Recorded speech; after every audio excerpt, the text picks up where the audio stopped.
Les spectacles de la nature habillent un mur de milliers de points de laine coloriés, c'est la tapisserie.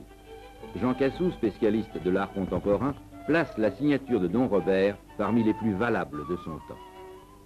Il faut toujours penser que Don Robert occupait une très grande place dans toute l'histoire de la peinture contemporaine, c'est-à-dire dans ce grand phénomène qui est un des plus importants de notre époque, qui est la renaissance des métiers et la renaissance de la tapisserie.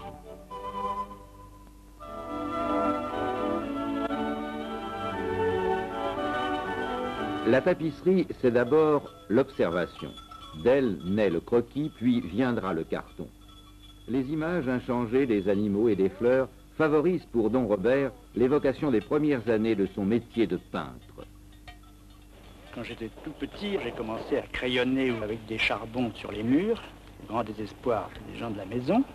Et depuis, j'ai toujours dessiné. J'ai eu, je crois, une bonne habitude étant enfant, c'est que j'ai toujours travaillé avec des carnets de croquis sur des choses que je voyais devant moi. Ce qui fait que j'ai toujours fait beaucoup de dessins sur nature. Et plus tard, j'ai toujours eu du goût pour ces choses-là, mais évidemment, à cette époque, c'était tout à fait mal vu de faire de la peinture. C'était même pas pensable. Alors, on me disait souvent, qu'est-ce que tu feras plus tard? Alors je disais, moi, je voudrais faire de la peinture, je voudrais être peintre. Alors c'était évidemment, on disait, bien sûr, tu peux faire un peu de peinture, mais enfin, tu seras officier de cavalerie ou avocat ou je ne sais quoi.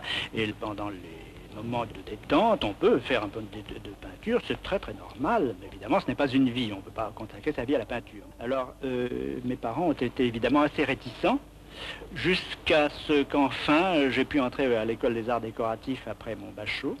Mais je tiens tout de suite à dire que ça ne m'a rien apporté. C'était un prétexte, parce qu'il fallait bien aller quelque part pour l'étudier, mais je passais mon temps sur les champs de course l'après-midi, ce qui était, je crois, une bien meilleure leçon pour moi, parce que j'ai fait pas mal de dessins de chevaux, de dessins justement de mouvements, qui, je crois, ont été utiles pour moi davantage que sur un banc d'école.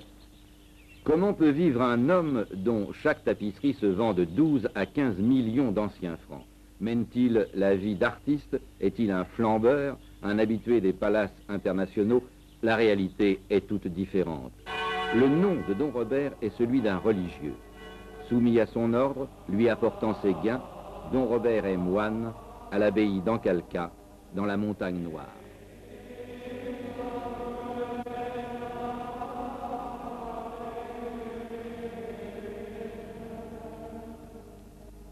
Il y a déjà assez longtemps que je suis ici, car je ne suis ni un jeune homme ni un jeune moine. Je suis entré ici en 1930. On était en train justement de bâtir cette église. J'ai eu l'occasion de venir à Ancalca en 1930 pour la prise d'habit de Jacqueline Rivière, dont je connaissais la mère et les amis.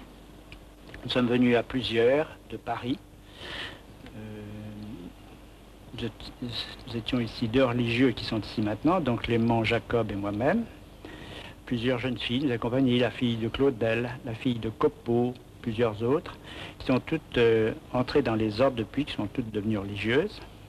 Jusqu'à mon ordination, toutes mes études ont été extrêmement strictes et je n'ai pas eu de permission de faire du dessin pendant 7 ans au moins. Enfin, finalement, c'est les occasions qui m'ont permis de dessiner un peu, puis de faire un peu d'aquarelle. Et le prétexte était de faire quelques enluminures. J'ai fait à ce moment-là un évangéliaire. Ça a été, en somme, une approche qui n'était pas plus mal qu'une autre. Maintenant, ces choses-là ne m'intéressent plus du tout, d'ailleurs. Puis de là, j'ai fait quelques aquarelles. Quelques croquis pris directement sur nature pendant l'automne. Un platane, par exemple. Ici, des feuilles de chêne, un arbre dont je ne sais pas le nom. La tapisserie, ça a été occasionnel, parce que j'avais fait en effet quelques aquarelles, et j'avais des amis qui s'y étaient intéressés, qui en avaient quelques-unes d'ailleurs, et qui les avaient montrées à l'URSSAF. Et l'URSSAF a dit, il pourrait faire de la tapisserie. Alors il est venu ici, il avait vu quelques petites aquarelles que j'avais, et il y en a une d'elles, il a dit, ça, il y a simplement qu'à l'agrandir, et c'est un carton tout fait, c'est ce que j'ai fait. J'ai fait mon premier carton, donc, d'après cette aquarelle, ce qui représentait des pans et des volatiles dans un jardin, et ça a fait ma première tapisserie, qui était sur le métier à peu près 2 mois après, très rapidement, et ça a très bien réussi. C'est une tapisserie qui a été réussie. s'appelle l'été.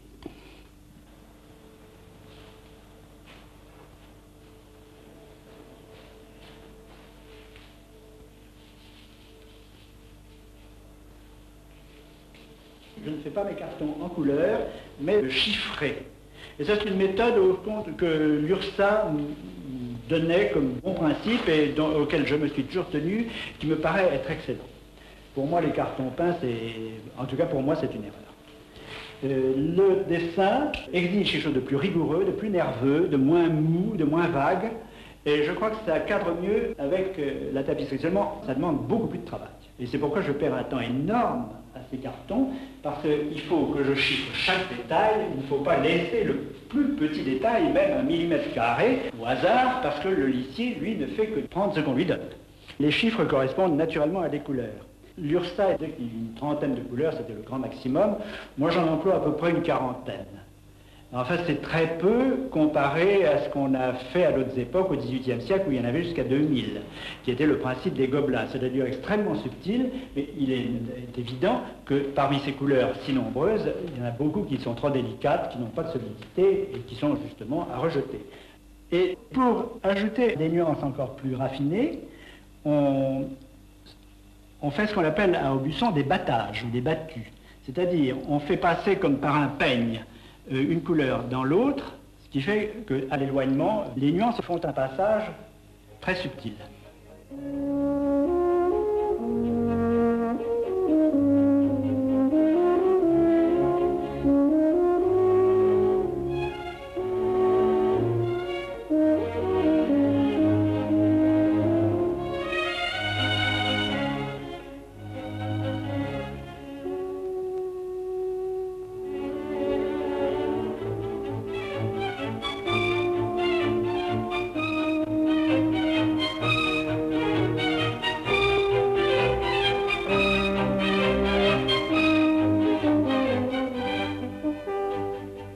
Alors ici, comme vous voyez, il y a une partie de tapisserie dont déjà un bon tiers, même davantage, est sur le métier à Aubusson.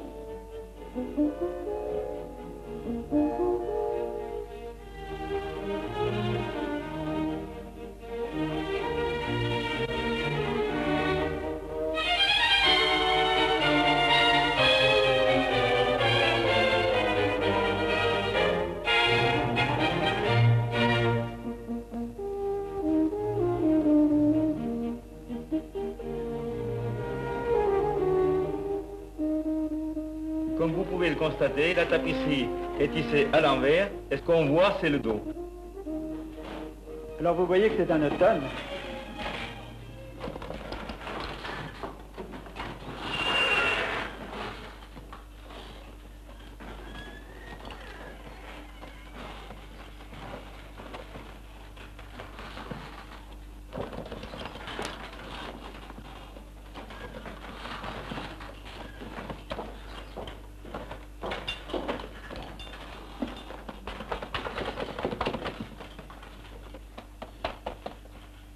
Don Robert, s'il vous plaît. Oui, regardez un peu.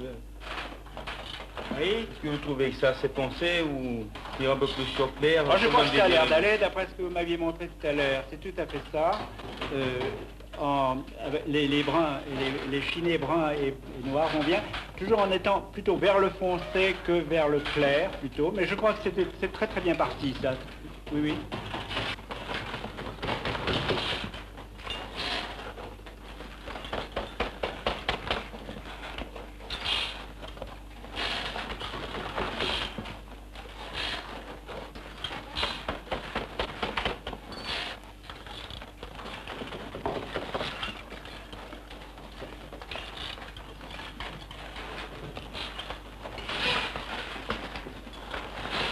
Mais où est le carton? Il est dessous. Ah, il est dessous. Regarde en dessous, très exactement Oui. le dessin là.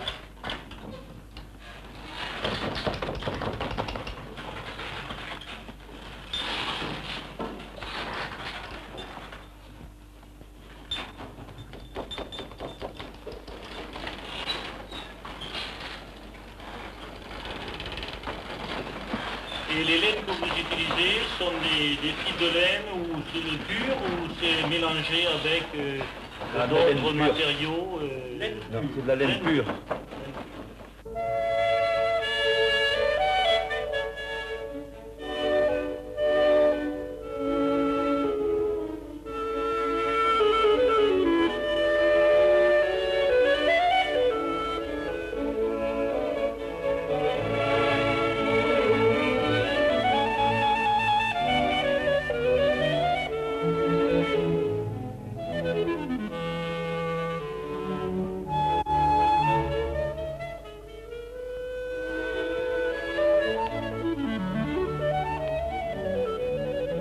Il doit être un peu gêné par le fait qu'il pense, qu'on se rappelle toujours, en voyant cette tapisserie, qu'il est un religieux. Mais en réalité, on pense surtout qu'il est un tapissier, et c'est ça, avant tout, qui importe. Maintenant que sa qualité de religieux et de l'importance pour lui, ça, je le comprends très bien. Vous administrez très bien les deux bonnes parts de l'existence, c'est-à-dire la contemplation et l'ouvrage, et le travail, c'est-à-dire Marthe et Marie. Vous réunissez Marthe et Marie en vous. Et je vous ai dit à ce moment-là, mais mon Dieu, mais c'est la vie idéale, et si je fais un retour sur moi-même, eh bien, je me dis que moi, eh bien, j'aurais dû en faire autant peut-être, que c'est moi qui ai raté. Et vous êtes arrivé, en effet, à établir cette unité souhaitable entre deux formes d'existence qui, aux profanes, peuvent paraître distinctes, mais qui, alors, dans le cœur de celui qui mène ces deux existences, ne doivent en faire qu'une seule. Vous dites que vous avez l'impression d'avoir raté vos œuvres proprement religieuses. Je comprends cela, seulement je vous demanderai qu'est-ce que c'est que des œuvres proprement religieuses à sujet religieux. Mais lorsque dans vos tapisseries, vous introduisez des fleurs, des oiseaux et des éléments de la nature et des créatures vivantes, mais vous faites œuvre religieuse dans votre esprit. Dans mon esprit, oui.